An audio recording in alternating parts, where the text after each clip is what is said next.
before this, I was that woman who didn't believe. I was like, everyone else can have it, but not me. There's something wrong. The belief of something being wrong that I was born with, or that something wasn't quite right, or I experienced a level of trauma or a level of wounding that meant that I couldn't experience the levels of relaxation, ease, and pleasure and joy and connection to my partner and intimacy that I wanted to.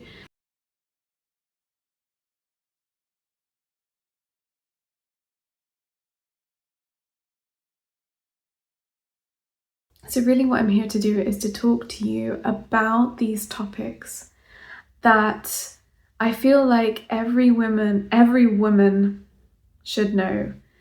And she doesn't need to have these gate kept from her, which is why I want to share this information for free and have you explore this.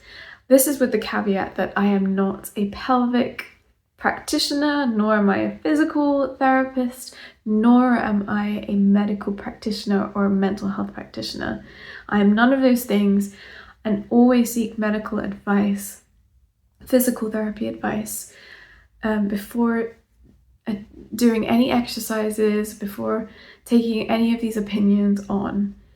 With that being said, I am a somatic coach, which means that I help women to connect to their emotions and to develop a sense of self-power and self-authority and connection to self, to fulfill their visions and to fulfill a sense of purpose within themselves and as a service to the world through connecting to their emotions and their body. The body primarily is our way through our emotions. Funnily enough, it's not the brain, it's not thinking, it's not the mental states, it is dropping our awareness into our bodies and connecting to all those parts of our bodies from the ground up. And when we do this, we learn that there are patterns and sensations that are happening, just like there's a cold sensation when we're cold. There's a fight sensation when we want to defend ourselves. There's a tight sensation when we want to brace for impact of something emotional or intense. So when we learn this, we also learn what we need and how we can help ourselves resolve these sensations and therefore not carry wounds with us through life unresolved. So the first conversation that I wanted to have today was about the pelvis, and this is the number one place I would start with looking at our own bodies and thinking, okay, so I know I have traumas, or I know I have emotions that are keeping me in patterns, or I know I have insecurities that might be holding me back from living in a way that feels genuinely authentic or gives me the confidence to do whatever I want. So when we look at those things, we're wanting to look at, okay, where am I in patterns of shame or guilt or worry or fear or doubt? And the number one place I would look to begin with is the pelvis. If you imagine that on the chakra system of the yogis, it is the first two chakras. It's the root and the sacral.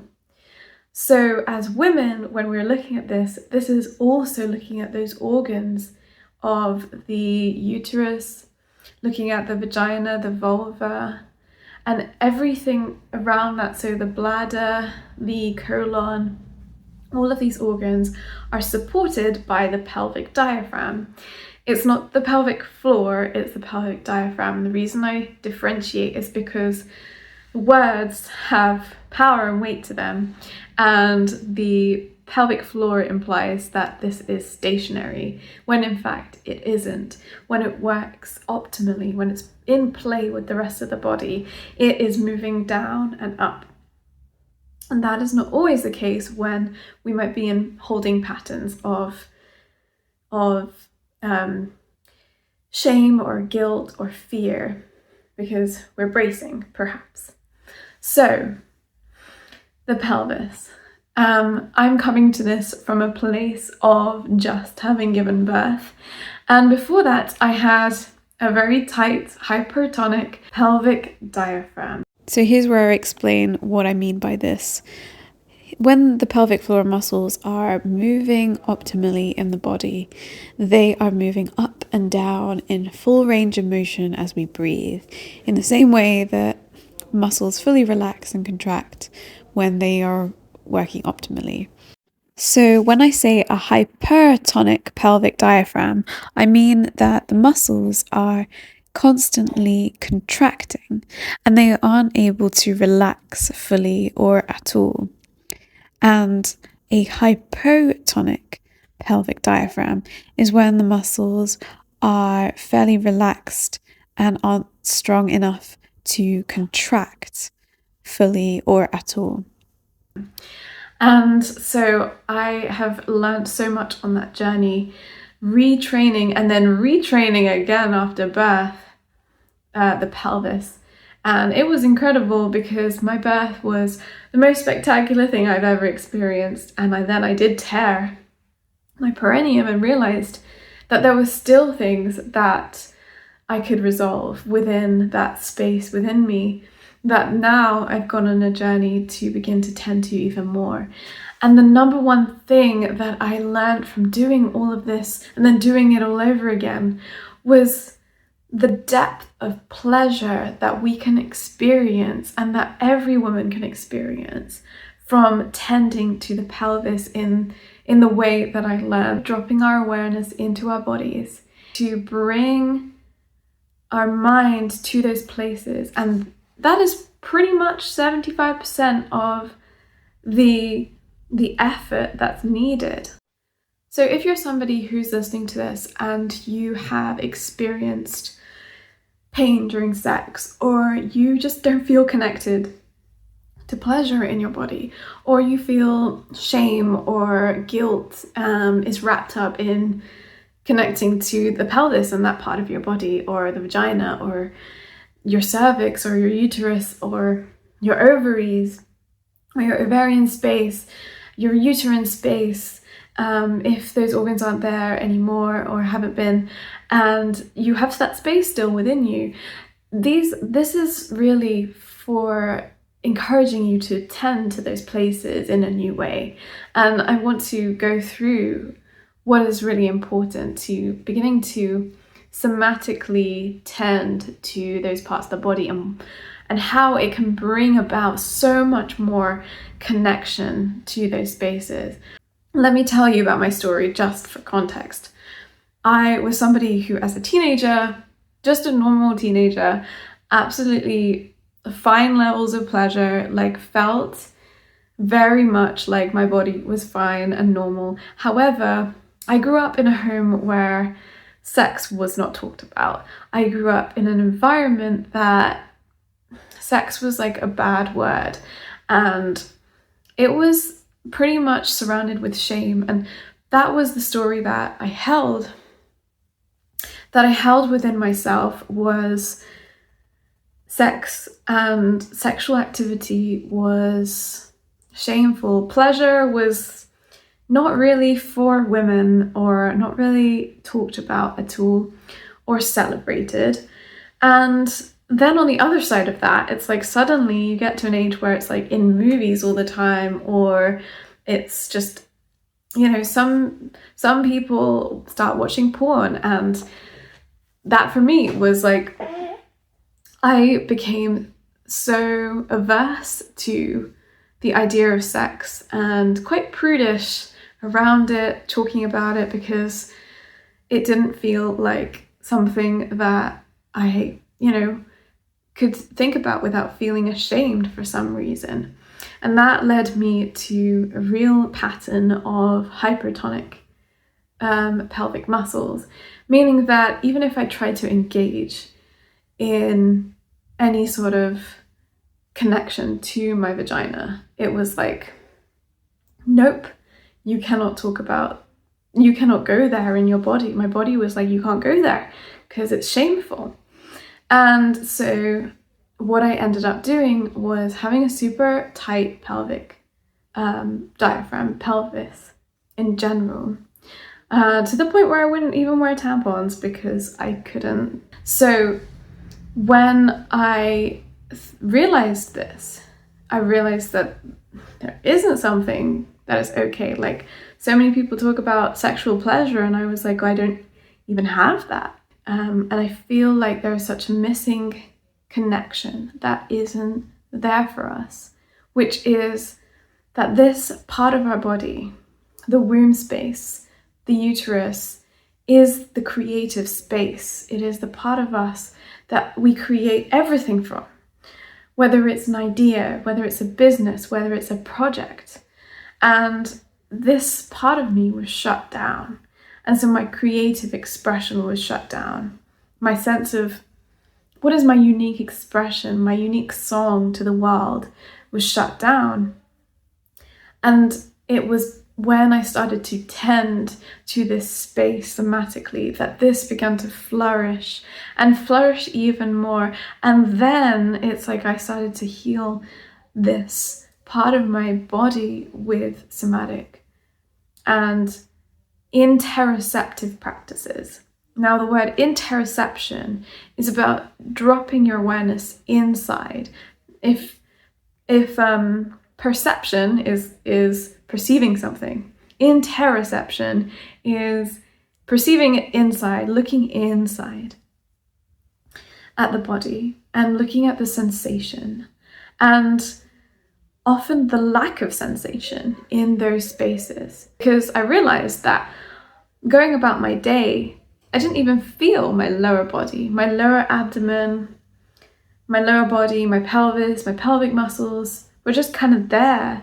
And the other thing that I was really doing, which a lot of us tend to do now, is work out my lower legs and my glutes and go in the gym and do deadlifts and squats and all these things, and not have a single consideration for that tightening of the pelvic muscles already.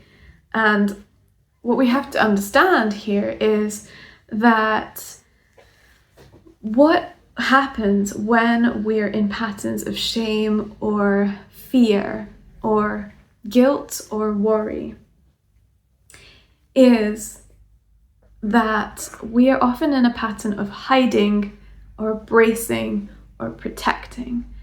And what are all of those actions?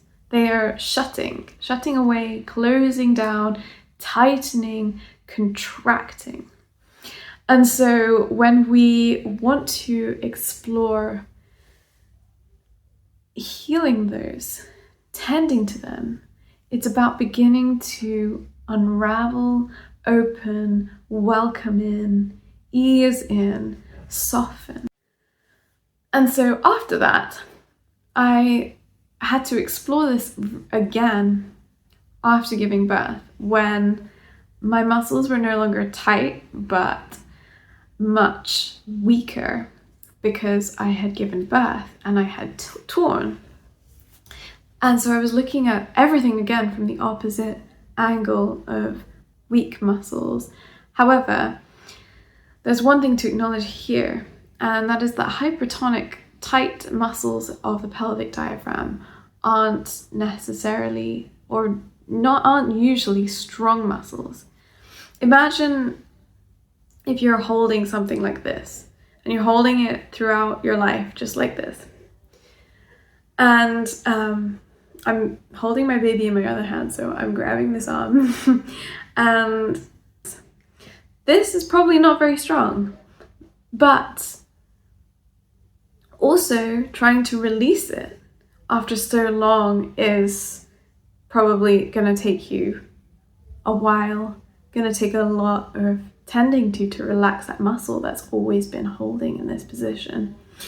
And so conversely, if you've never contracted that muscle and your muscle is weak and you can't even bring it up, then it's going to take a minute to feel that contraction and feel what it's like.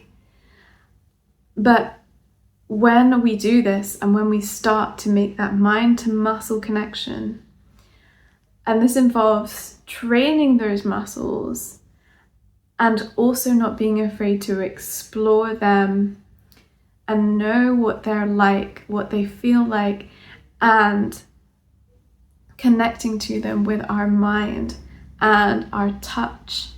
This is really what became the key to tending to the pelvic diaphragm, and it made me go from having tight muscles and weak muscles to being able to experience levels of connection and pleasure that I think very few women actually start to experience because they don't tend to this. And that's not to say that every woman can't, because every woman can. And I strongly believe that now, because I was always that woman who, before this, I was that woman who didn't believe. I was like, everyone else can have it, but not me. There's something wrong, like, you know, that was the belief of something being wrong that I was born with, or that something wasn't quite right, or I experienced a level of trauma or a level of wounding that meant that I couldn't experience the levels of relaxation, ease, and pleasure and joy and connection to my partner and intimacy that I wanted to.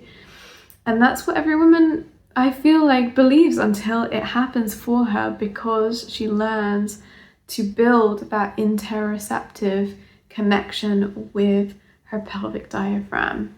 So how can you start on this journey of healing your pelvic diaphragm? If we are in relationships that aren't fulfilling, this is a place to start. And if we're not in those relationships, then it's often easier actually, because we only have ourselves to deal with. But if we're in relationships where we're not being fulfilled, it's not a functional dynamic, it's not a conscious dynamic. The other thing is, if we are fantasizing, watching porn, not in committed, conscious relationships, do I feel safe in my level of intimacy? Do I feel like I'm in a relationship that is, if I am in one that is loyal, committed, genuine, authentic, and functioning in a space that I feel safe in?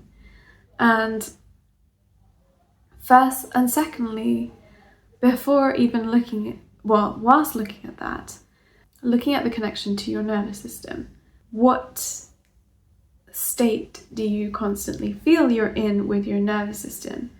But if you are interested in learning exactly about the nervous system and about how to connect to your nervous system on the basic level, what it means to be in stress mode and in rest mode and in less than rest mode, like shutdown mode, all of those aspects, and how to look at the body and tend to the body and listen to the body when they're in those states, you can definitely download my ebook bundle. It's only £22 and it's up on my Etsy, and I will put the link in the description of the video, and you can look at that. That is the best way to start. The reason I say that is because the cervix is the root of our vagus nerve, which is responsible for whether we're in stress or whether we're in rest mode in our body. So these are all connected. And we can explore a little bit more about this. If you're excited to learn a bit more about the pelvis and the pelvic diaphragm, then I can make this into a series. Just comment and let me know, and I will follow the comments and I will write more episodes on this topic. So thank you for tuning in. It was great to have you here and listen, and I will speak to you in the next episode.